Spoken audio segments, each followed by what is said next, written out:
এ তোরা এখানে কেন? কি চাস তোরা? স্যার, লাশটা ফেরত লন। এই লাশ কবরে থাকে না, বারবার উঠে আসে। কয় তার বাসর রাত নাকি শেষ হয় নাই, তার নুপুর নাকি আপনার বালিশের নিচে। চুপ শয়তানের বাচ্চারা, তোদের আমি গুলি করে মারব।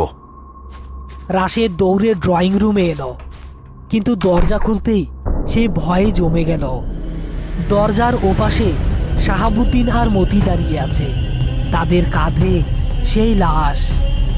শাপলার লাল বেনারসি শাড়িটা ভিজে চুপচুপ করছে, কিন্তু তার মুখটা অদ্ভুত রকমের ফর্সা আর সুন্দর দেখাচ্ছে। শুধু চোখ দুটো, সেই চোখ দুটোতে আগুনের মতো ঘৃণা জ্বলছে। কাছে আসবি না, খবরদার, আমি কিন্তু গুলি করে দেব।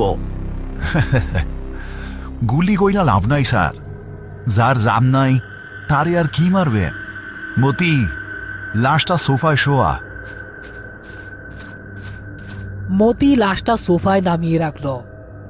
রাশেদ রিভলভার তাক করে আছে, কিন্তু তার হাত কাঁপছে। হঠাৎ সোফায় শোয়ানো লাশটা নড়ে উঠল। খুব ধীরে ধীরে শাপলা উঠে বসল।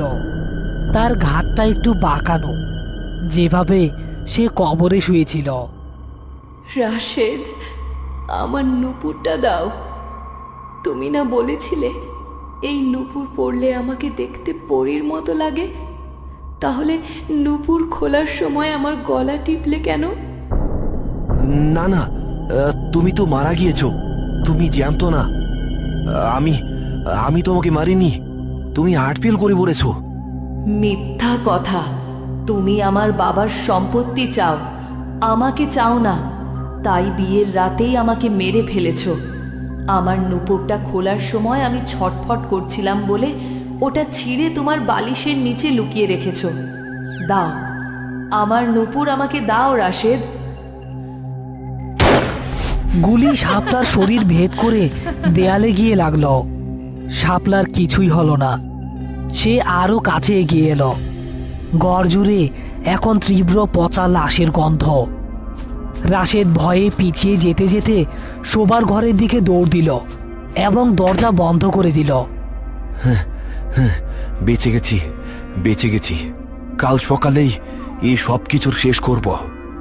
হঠাৎ রাশেদ অনুভব করলো তার বিছানার বালিশটা নিজে নিজেই নড়ছে। বালিশের নিচ থেকে একটা ঝনঝন শব্দ হচ্ছে। রাশেদ ভয়ে বিছানার দিকে তাকালো, দেখলো বালিশটা শূন্যে ভেসে উঠল এবং নিচ থেকে সেই হারিয়ে যাওয়া রূপার নুপুরটা বেরিয়ে এলো।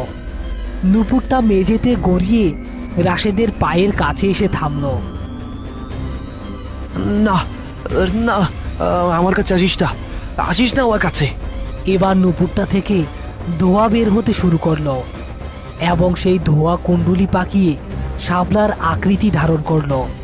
এবার তার চেহারা বীভৎস, চোখ কোটর থেকে বেরিয়ে এসেছে, জিহ্বা ঝুলে আছে, ঠিক যেমন শ্বাসরোধ করে মারলে মানুষের চেহারা হয়। আমাদের বাসর সাজাতে এলাম রাশেদ, এসো।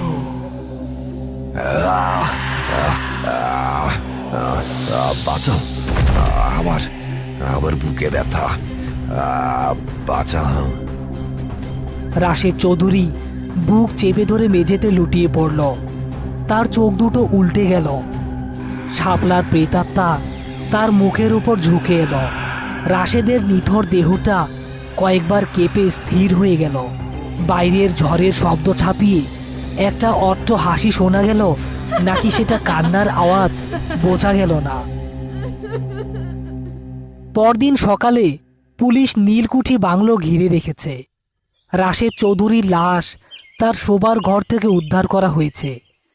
ডাক্তাররা বলছে ম্যাসিভ হার্ট অ্যাটাক, ভয়ের চোটে হার্ট ফেল করে মারা গেছে। অদ্ভুত ব্যাপার হলো, লাশের হাতে শক্ত করে মুঠো করা ছিল একটি পুরনো রূপার নুপুর।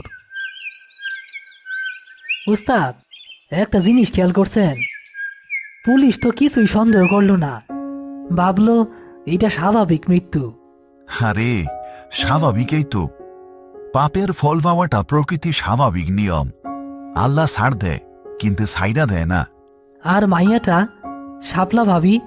ফজরের আজানের সময় যখন আমরা ওরে আবার কবরে শুয়াইলাম, তখন দেখছস না মুখটা কি সুন্দর শান্ত আসিল, মনে হইতাছিল ঘুমায় আছে।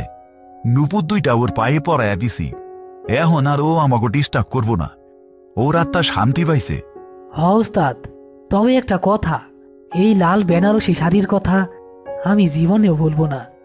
বুইলা যাওয়াতি দুনিয়াতে অনেক কিছুই ঘটে যার ব্যাখ্যা নাই, আমরা শুধু উছিলা। চল, নতুন কবর খুঁড়তে হইব। মানুষ মরে, কিন্তু আমাকে কামের মরণ নাই। শাহাবুদ্দিন আর মতি কোদাল কাঁধে নিয়ে আবার গোরস্থানের গভীরের দিকে হাঁটা দিল। বাতাসে শিরীষ গাছের পাতাগুলো ঝিরঝির করে কেঁপে উঠল, যেন অদৃশ্য কেউ তাদের বিদায় জানাচ্ছে। গোরস্থানের গেটে লেখা সাইনবোর্ডটা রোদে চকচক করছে। এখানেই শেষ, আবার এখানেই শুরু।